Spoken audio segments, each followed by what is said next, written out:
Hello everyone, welcome to movie explained. Movie की शुरुआत में हम एक लड़की को देखते हैं जो किसी से बचकर भाग रही होती है। वो एक बूथ से कॉल करने की कोशिश करती है, पर तभी एक अनजान शख्स वहां आ जाता है और वो लड़की पब्लिक बाथरूम का इस्तेमाल करके वहां से भाग जाती है। पर जब वो अपने कार तक पहुंचती है तो कार का डोर लॉक होता है, जिसे वो एक पत्थर की मदद से तोड़ देती है और अंदर बैठ जाती है। पर उसकी कार उस अनजान शख्स के कार से बंधी होती है, जिस कारण उस लड़की को अपने कार से निकलकर भागना पड़ता है। और जब वो अपने कार से निकलती है तो वो अनजान शख्स अपने कार को इस लड़की के ऊपर चढ़ा देता है और वो भाग जाता है। फिर वहाँ पर बहुत सारे लोग इकट्ठा होते हैं और वो लड़की जो अभी तक जिंदा होती है उसे हॉस्पिटल में लाया जाता है। फिर एक आदमी हॉस्पिटल पहुँचता है और वो खुद का नाम रसल बताता है और वो कहता है कि वो जेनिफर का हस्बैंड है। और इस आदमी से हमें पता चलता है कि इस लड़की का नाम जेनिफर है। फिर उसके हस्बैंड हॉस्पिटल में ही रुकते हैं जहाँ जेनिफर का ऑपरेशन हो रहा था। फिर नर्स रसल को बताती है कि उसकी वाइफ को सिर्फ अपने बचपन की चीज़ें ही याद है और बाकी सारी चीज़ें वो भूल चुके हैं। इसका मतलब कि उसे रसल के बारे में भी कुछ भी याद नहीं होगा। फिर काफ़ी दिनों तक जेनिफर हॉस्पिटल में रुकती है, जहां रसल उसे सब कुछ याद दिलाने की कोशिश करता है, पर जेनिफर को कुछ भी याद नहीं होता। जेनिफर अपने मॉम डैड के बारे में रसल से पूछती है तो रसल उसे बताता है कि उसके मॉम डैड कुछ सालों पहले ही मर चुके हैं। फिर हम एक डिटेक्टिव को देखते हैं जिसका नाम फ्रैंक पेज होता है और उसे इस केस की छानबीन के लिए रखा गया होता है। वो अपनी कार लेकर उस जगह पहुंचता है जहां जेनिफर का एक्सीडेंट हुआ था और वो रसल से कुछ सवाल पूछता है, जैसे कि उस दिन जेनिफर को लास्ट टाइम आपने कब देखा था। जिस पर रसल कहता है कि शाम को जेनिफर घर का सामान लेने गई थी और उसके बाद ही ये सारी चीज़ें हुई थी। फिर वो पूछता है कि आप दोनों के बीच रिलेशनशिप कैसी है, जिस पर रसल बताता है कि उसकी नई नई शादी हुई है और वो दोनों काफ़ी खुश है। इस पर फ्रैंक बताता है कि जिस कार से जेनिफर को टक्कर मारी गई थी उसे हम ढूंढने की कोशिश कर रहे हैं, जैसे ही हमें कुछ पता चलेगा हम आपको इन्फॉर्म कर देंगे। फिर फ्रैंक पेज अपने घर आता है और वो एक गिफ्ट को पैक करते हुए रोने लगता है क्योंकि उसकी भी बेटी बहुत सालों पहले अचानक से गायब हो गई थी। फिर दूसरे दिन फ्रैंक उस आदमी से पूछताछ कर रहा होता है जो जेनिफर को यहाँ हॉस्पिटल लाया था। वो उससे पूछता है कि क्या तुमने वहाँ पर किसी और इंसान को देखा था, जिस पर वो बताता है कि मैंने बस एक वाइट कार देखी थी जिसके अंदर कोई आदमी बैठा था, पर मैंने उसका फेस नहीं देखा। फिर हम हॉस्पिटल में जेनिफर को देखते हैं जो कि अब धीरे धीरे इन सब चीज़ों से रिकवर हो रही थी और अब वो व्हीलचेयर की मदद से मूव भी कर पा रही थी।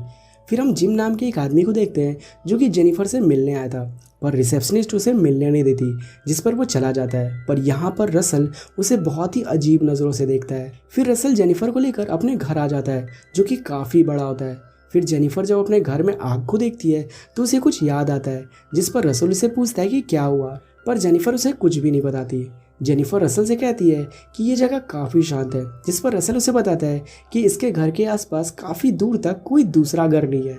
फिर जब रसल खाना बना रहा होता है तो उसे फ्रैंक का कॉल आता है, जिस पर रसल घर के बाहर निकल जाता है और वो उससे बात करने लगता है, जहां फ्रैंक उसे बताता है कि जेनिफर को जिस कार ने टक्कर मारी थी उस कार के नंबर को जिम नाम का एक आदमी जानता है।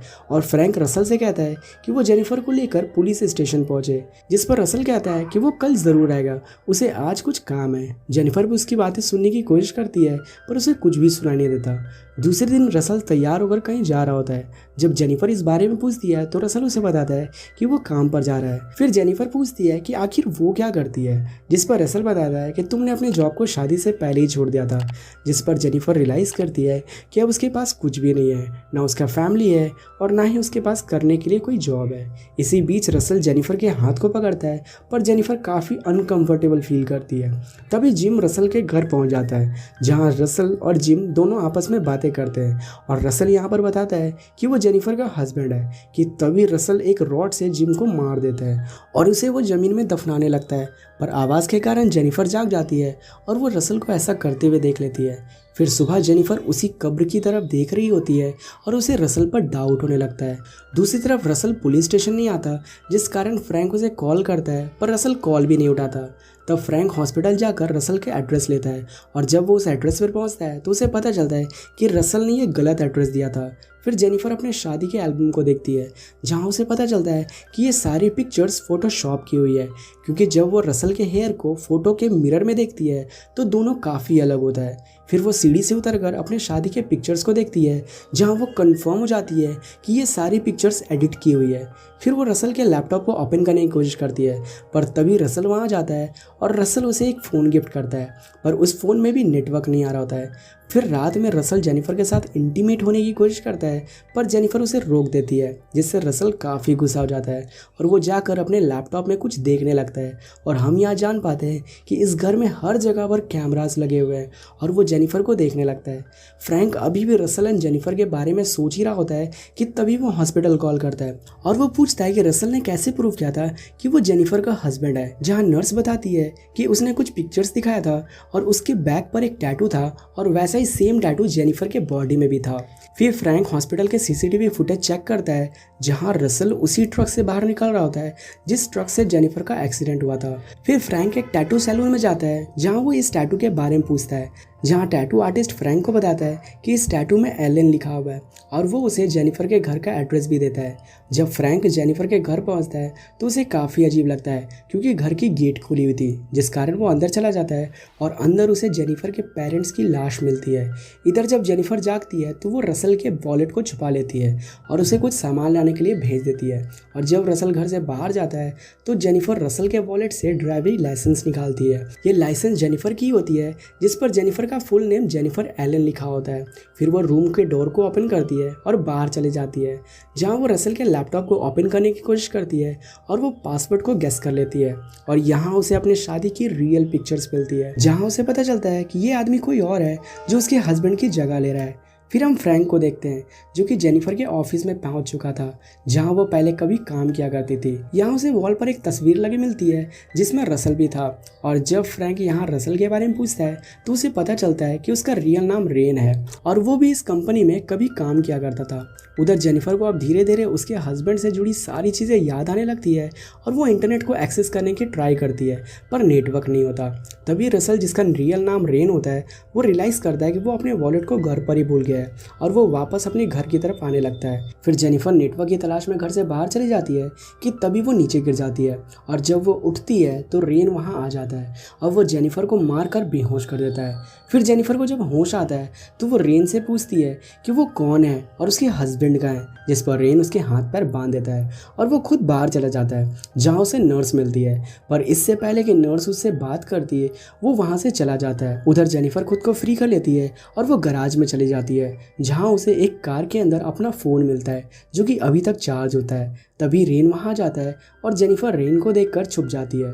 रायन वहाँ गराज में आकर कार की एक डिक्की खोलता है, जहाँ हम असली रसल को देखते हैं, जो कि अब मर चुका था। फिर जेनिफर छुपते हुए अपने रूम में आ जाती है और वो चुपचाप लेट जाती है। फिर रायन वहाँ आ जाता है और जब वो जेनिफर के पैर से कपड़े हटा रहा होता है कि तभी कोई दरवाज़ा नॉक करता है।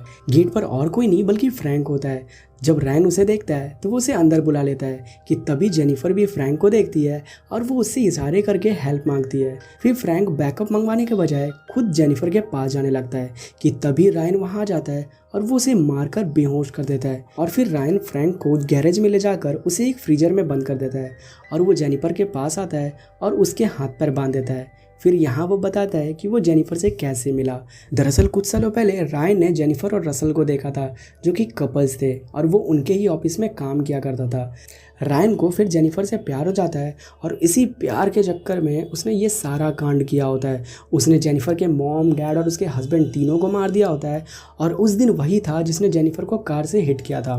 वो जेनिफर को भी मारना चाहता था, पर जब उसे पता चला कि जेनिफर की मेमोरी जा चुकी है तो वो इस बात का फ़ायदा उठाकर जेनिफर के करीब आ गया। फिर रायन मार्केट से कुछ सामान लेने चला जाता है और जेनिफर रस्सी को जलाकर खुद को फ्री कर लेती है।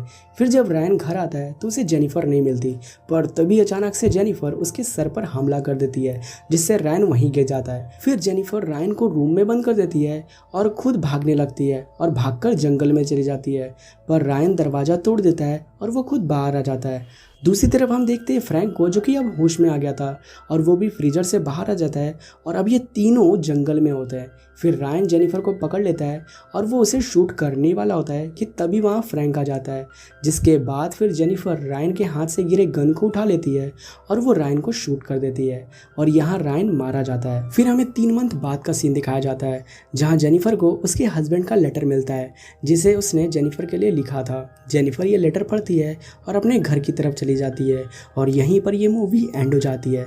तो गाइज, होप आपको हमारी ये मूवी एक्सप्लेनेशन पसंद आई होगी।